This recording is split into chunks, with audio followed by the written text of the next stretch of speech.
আসসালামু আলাইকুম। আমি ডাক্তার মোহাম্মদ নিজামুদ্দিন।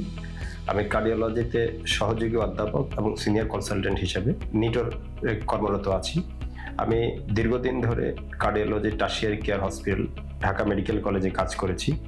আমি বেসিক্যালি ক্লিনিক্যাল এবং ইন্টারভেনশনাল কার্ডিওলজিস্ট। আমি সাধারণত ক্লিনিক্যাল কার্ডিওলজি, উচ্চ রক্তচাপ, বাতজ্বর, ডিসলিপিডেমিয়া, হার্টে অ্যানজিওগ্রাম করা, হার্টে রিং পরানো এবং গর্ভাবস্থায় হার্টের জটিলতা এবং হার্টের অন্যান্য জটিল অসুখসমূহের চিকিৎসা দিয়ে থাকি। এছাড়াও 2023 সাল থেকে আমি ফিটাল কার্ডিওলজির উপর উচ্চতর প্রশিক্ষণ নিই, যা গর্ভস্থ বাচ্চার হার্টের অসুখ নির্ণয় করার ক্ষেত্রে সহযোগিতা করে। তাই এই সমস্ত বিষয়ে যে কোনো পরামর্শের জন্য আপনি চলে আসতে পারেন অমনিকেয়ার ডায়াগনস্টিক লিমিটেড, মিরপুর শেওড়াপাড়ায় অবস্থিত, মেট্রো রেলের 324 নম্বর পিলারের পূর্ব দিকে